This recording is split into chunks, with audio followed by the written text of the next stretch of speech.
Well, this is a T60 LUXE, a 23th model. It was bought in May of this year, and they had a little minor upgrade or extras put on the model. It comes with originally with 19-inch rims and tyres. The wheel arch black trim. It's got side steps, roof rails on the top. I'll probably never use them. And it's the, as I say, it's the LUXE model, which has got a slightly softer suspension in it, so you lose about 150 on your gross vehicle mass, which is disappointing, but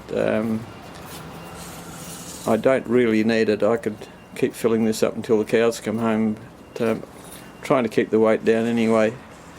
Also, the LUXE comes with a automatic locking diff, and there's a gas strut in the tailgate nowadays. Makes it easier to get down and just let it go down of its own accord. It doesn't crash and bang, which is good. This is the interior, and in the LUXE model you get leather seats, electric adjustment, both passenger and driver. On the steering wheel you get flappy paddles for the gearbox. You get a 360-degree camera, but no sat-nav. The ZF gearbox, you've got the normal shifter in the centre console, but it does have three settings for eco, normal and power. I thought there was only two settings, but there's three. You've got eco, you press the eco button, you press it again, you get normal, and then you've got the power button. So there's quite a bit of difference between the three.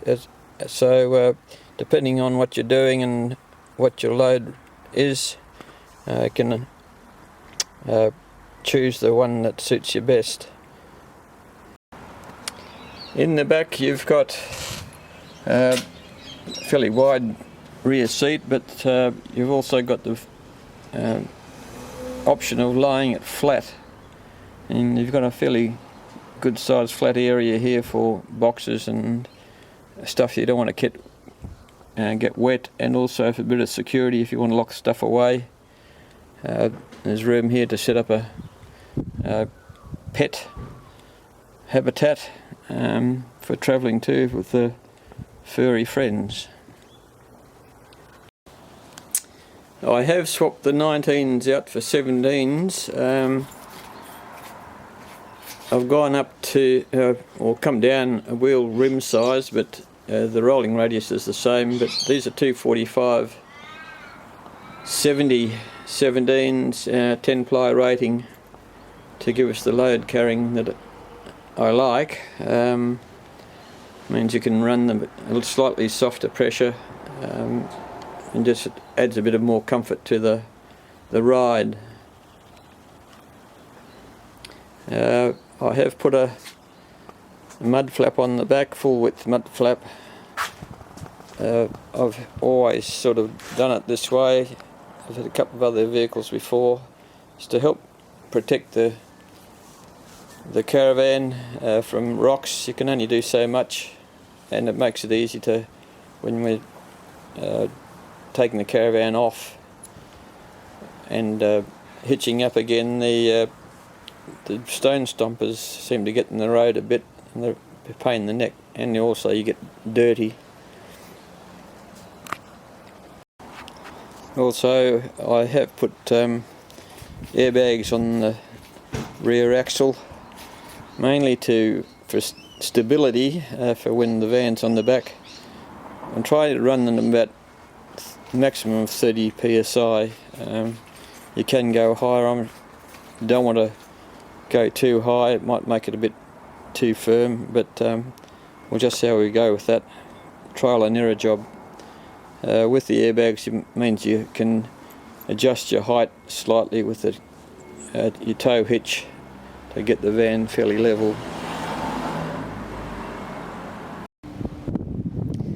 This is the front end again. The motor there, it's only a 2 litre, produces a fair bit of whack, but the important thing under here is it's got a gas strut for the bonnet. Got 2 gas struts, so once you start lifting it up, it takes care of itself. It's really good. Behind the grille, you've got a couple of coolers in here, and I'm not too sure which is which, but they're set at the top of the radiator, and the radiator itself is a good size, and it's well away from those ones, and also these smaller coolers or radiators are fairly high, so if someone backs into you, you're not going to get a tow ball through your air conditioning or power automatic transmission coolers. It's well protected up there, and also down lower, the bumper is plastic with a bit of metal behind it, but there's a good cross bearer going full width between the front mudguards. It's a fairly decent piece of metal, so hopefully that'll keep some stuff out. I don't want to hit anything anyway. The only thing with the front, of course, is you've got the front camera for your 360, which is rather exposed, but I don't know where else they would have put it. And the other thing in here, I've got a mystery fan. I'm not too sure what it does, but it's down here and just tucked away. There's no, I think it must be just for ventilation for when the motor's hot. From far as I can see, you've got the intercooler under this black panel, so it's bound to get warm. And haven't done any towing or any hot weather, so I don't know. It has come in, chopped in a couple of times, but I don't know why.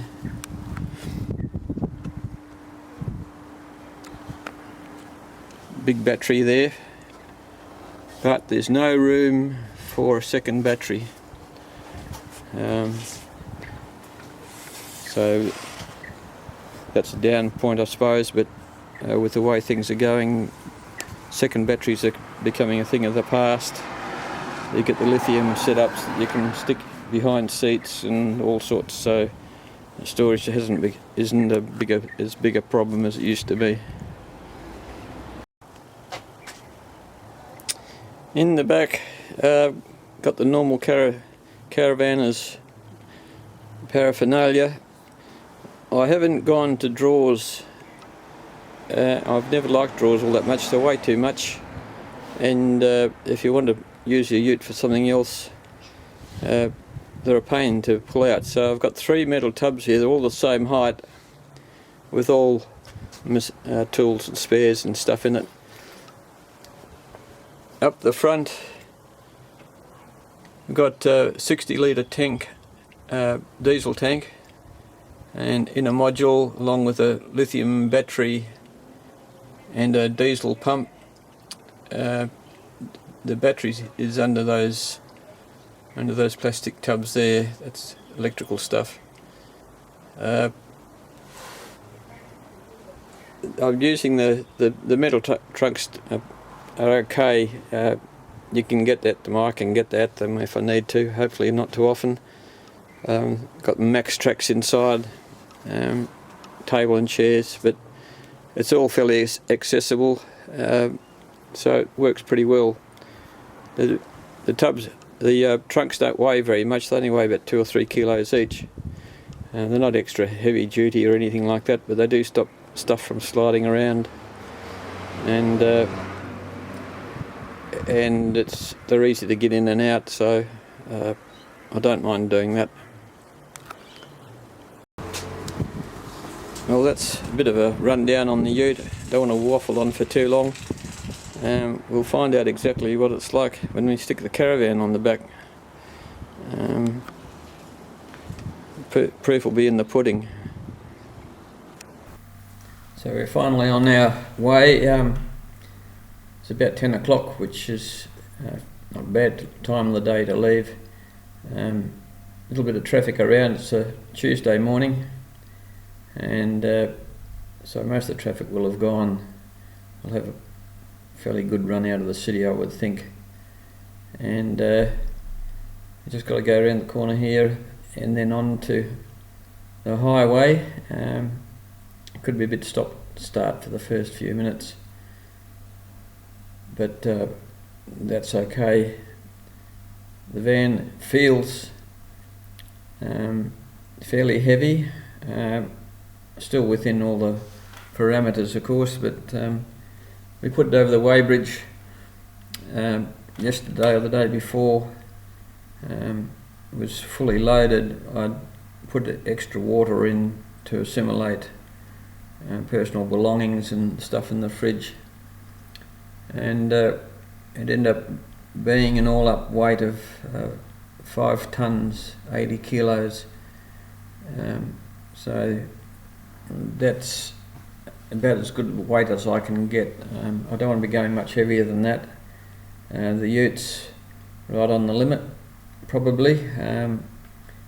We did weigh the back axle. I was right on the limit of the back axle on the ute. So I've got a bit of wriggle room in the caravan, but not too much in the ute. And so we just take off quietly, and there's a set of lights up here which we'll have to stop at. One thing about the brakes on the ute are fairly good, and the brakes in the van are quite efficient as well, so I can adjust the ones in the caravan from inside the ute, so if it feels a little bit lacking, I can just crank it up a little bit. I don't want too much, I'm going to get the balance right. But so far so good. I'm actually towing in eco mode at the moment. I just want to see what happens. I know I've towed it before just to the weighbridge and back on the flat, and it was it towed okay in eco, although it didn't have as much weight in probably as it's got now. Anyway, we move off from the lights here. It's not an express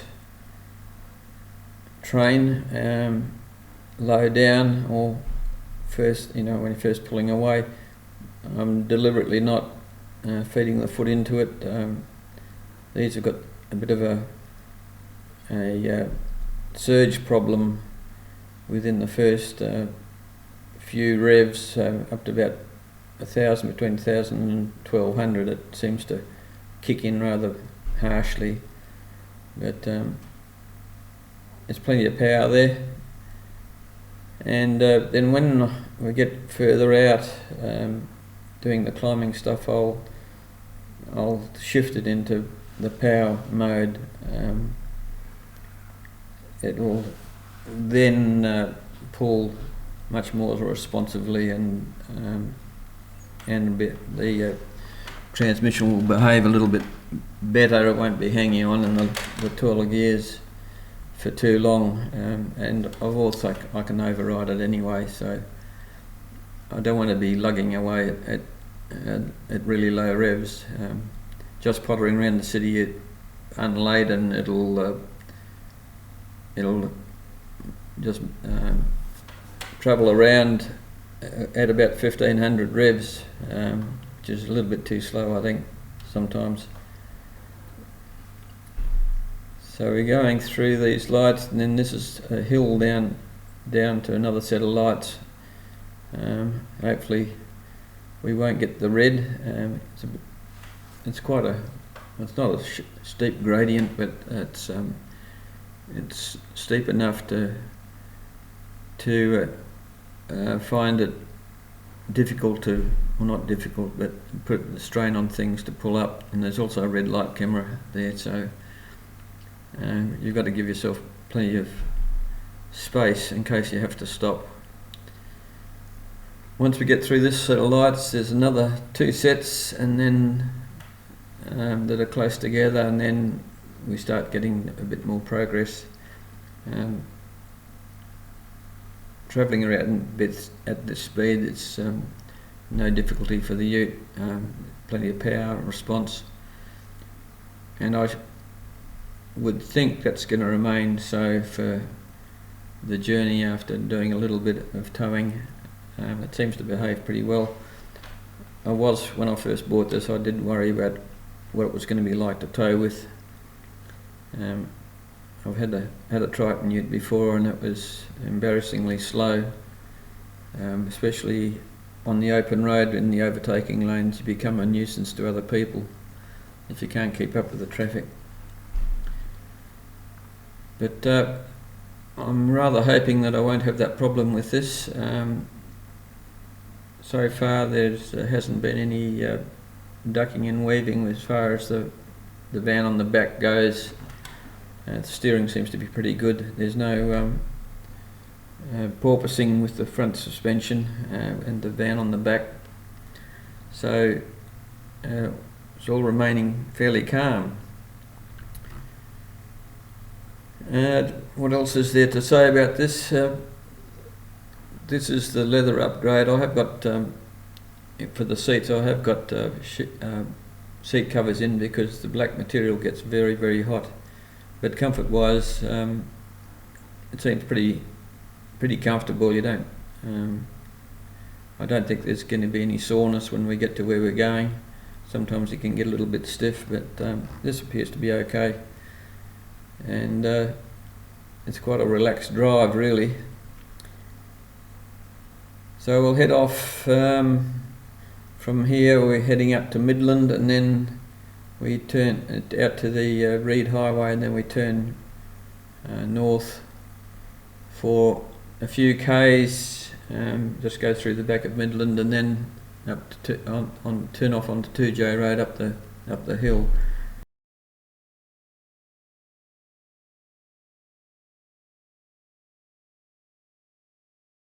Well, we've turned on to 2J Road, just at the bottom of the climb. It won't be long before we're in that section of road. Be pretty soon after this little car turns off. He's only going fairly slow, probably about 60, I suppose. And then we'll start the climb up to Gidgegannup. It's not terribly steep, but it's a slow moving traffic lane there, and there'll probably be a truck or two to get past. You don't know until you get up to the corner, and then it goes for I'm not too sure many k's, probably about 6-7 k's. We'll find out, and this will be the first indication of what it's going to be like to tow up these hills with and keeping up with the traffic. It should be alright. I'm fairly confident after driving it now for a little while that there's plenty of power there, so we'll just see how the transmission sorts it out. I envisage it'll stay in 6th unless we get held up behind slow moving vehicles, so then it'll drop down probably to 4th, depending on what speed the trucks or vehicles are going in front. Then we'll find out what the acceleration is like to get away from that and get to the top. As I say, it's quite a long climb, but it should be okay. We'll just soldier on.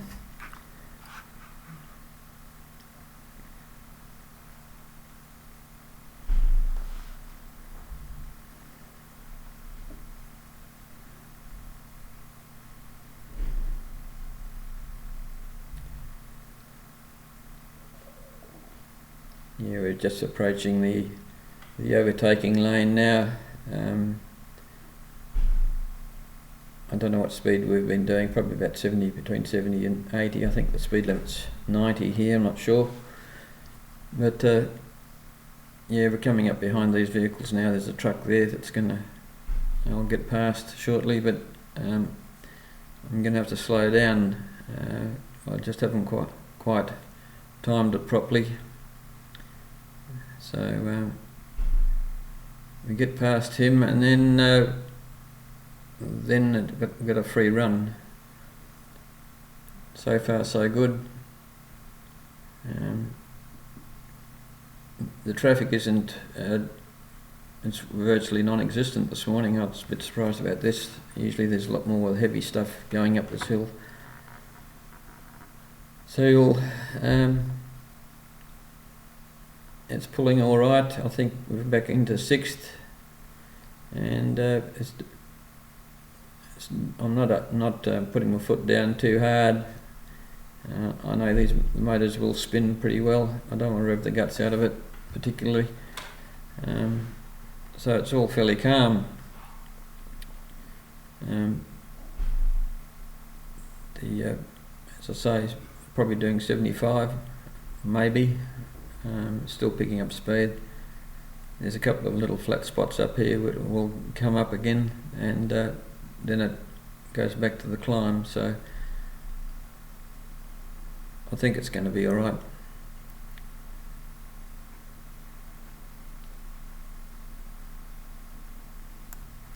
Well, we've got to the top of the climb, and as soon as you get into the single lane, it slows down. So there's a truck going to turn off into the waste facility, the transfer station, and they've got this entrance off this road right at the top of the climb and on a bend.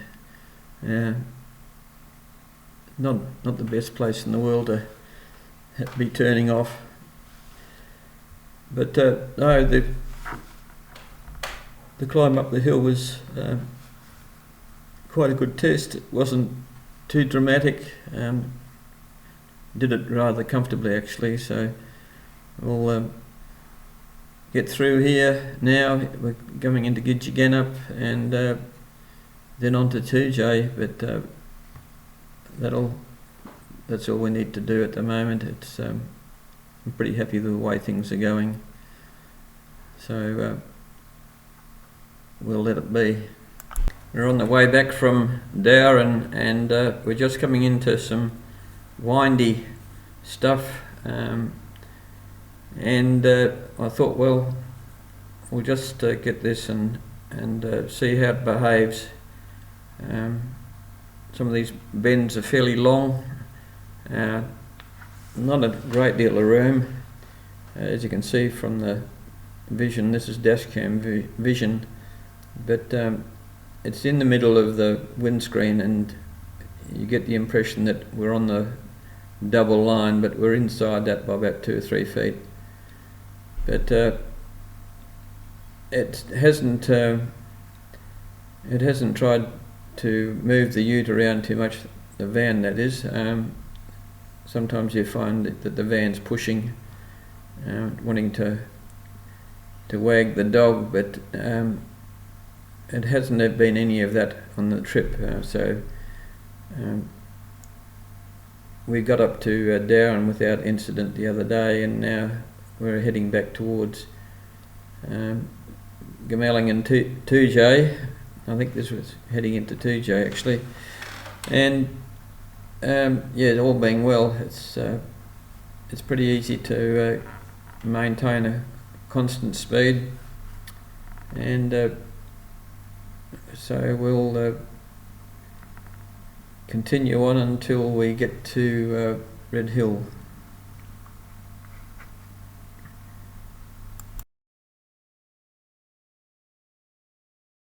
Well, here we go. Just coming into on the top of the climb down into Midland. Been uneventful for the last few miles, and I'll get to see what engine braking I've got now.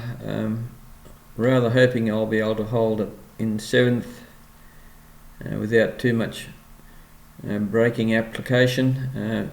May have to come down to 6th, but I'll try not to. I'm sure 6th would be really quite good too, although you'd probably have your revs up a fair bit, and I don't really want to do that. So